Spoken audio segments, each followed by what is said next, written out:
आज बात करते हैं हिंदू अनडिवाइडेड फैमिली, जिसको कि हम एचयूएफ के नाम से भी जानते हैं। एचयूएफ क्या होता है? एचयूएफ एक लीगल एंटिटी होती है जिसको हिंदू लॉ और इनकम टैक्स एक्ट 1961 में रिकॉग्नाइज किया जाता है। एचयूएफ एक कॉमन एंसेस्टर के लीनियल डिसेंडेंट्स जैसे कि चाइल्ड, ग्रैंड चाइल्ड वगैरह को लेके बनाया जाता है।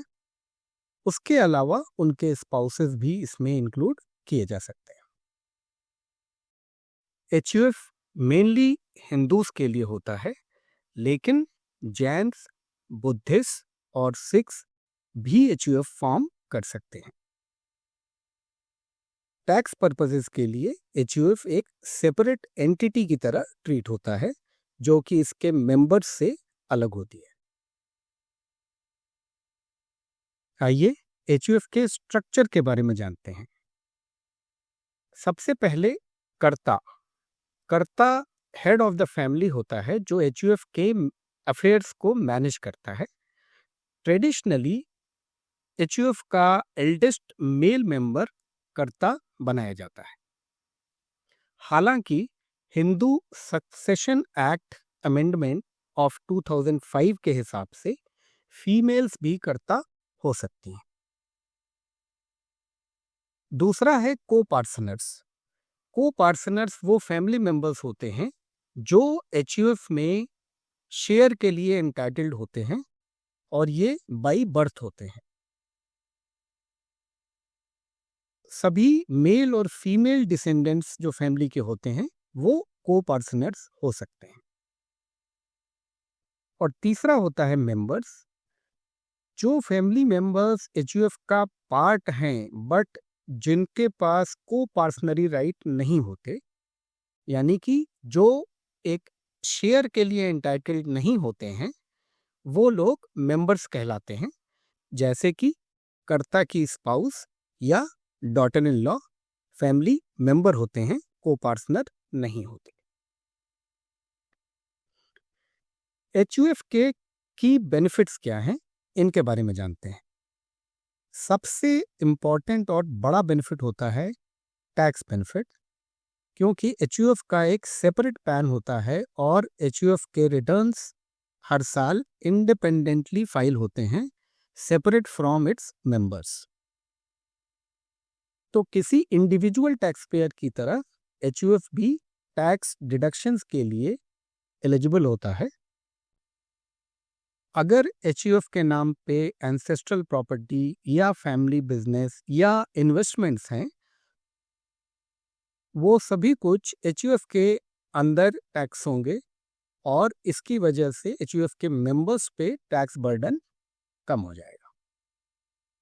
दूसरा है वेल्थ मैनेजमेंट, जहां पे एचयूएफ के द्वारा आप फैमिली एसेट्स को पूल कर सकते हैं एक लीगल एंटिटी के अंदर में।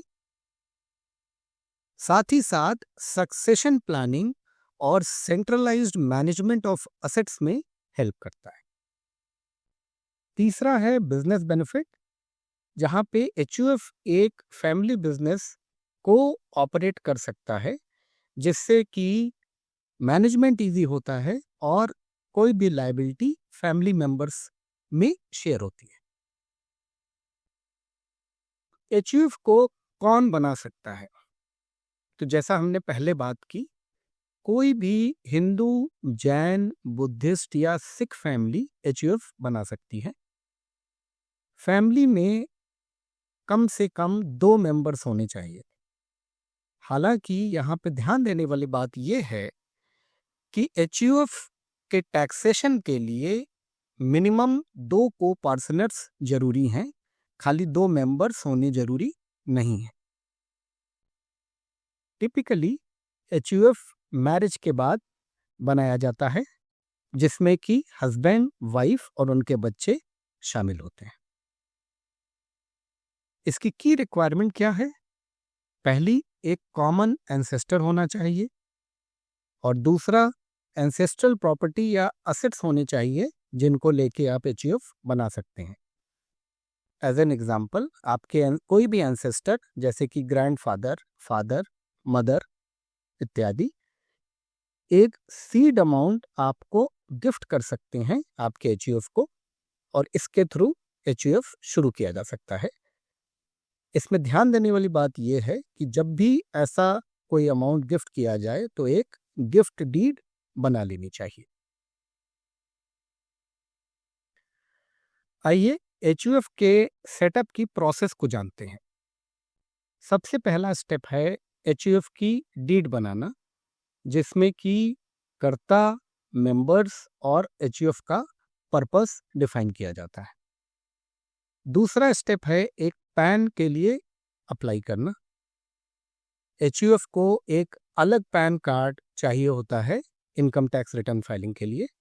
इसके लिए फॉर्म 49A आपको सबमिट करना होगा इनकम टैक्स डिपार्टमेंट को, along with proof of identity, address और एचयूएफ डीड। तीसरा स्टेप है कर्ता के लिए एक स्टैम्प बनाना। कर्ता एचयूएफ से रिलेटेड किसी भी डॉक्यूमेंट या चेक पे जब साइन करेगा, उसको वो स्टैम्प लगा के उसके बीच में साइन करना होगा।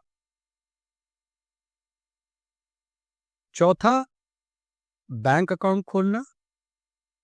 इसमें आप एक बैंक अकाउंट खोलेंगे एचयूएफ के नाम पे, और कर्ता एचयूएफ के बिहाफ पे उस अकाउंट को ऑपरेट करेगा। और पांचवा, असेट्स कंट्रीब्यूट करना। असेट्स एंसेस्ट्रल प्रॉपर्टी या वॉलंटरी कॉन्ट्रीब्यूशंस हो सकते हैं मेंबर्स की तरफ से एचयूएफ को। कर्ता एचयूएफ के बिहाफ पे डीमैट अकाउंट खोल सकता है, म्यूचुअल फंड्स में इन्वेस्ट कर सकता है, एफडीज, बॉन्ड्स इत्यादि में इन्वेस्ट कर सकता है, या इवन आईपीओज में भी अप्लाई कर सकता है। आप किस तरीके से एचयूएफ का एडवांटेज ले सकते हैं? पहला है लेवरेज सेपरेट टैक्स स्लैब्स के द्वारा। इसमें up to 2.5 lakh rupees per annum की इनकम पे कोई टैक्स नहीं देना होगा। दूसरा, टैक्स सेविंग इंस्ट्रूमेंट्स में इन्वेस्ट करके एचयूएफ ईएलएसएस या टैक्स सेविंग एफडीज में डायरेक्टली इन्वेस्ट कर सकता है, या किसी मेंबर के पीपीएफ अकाउंट में डायरेक्टली कंट्रीब्यूट करके सेक्शन 80C के अंदर में डिडक्शन क्लेम कर सकता है।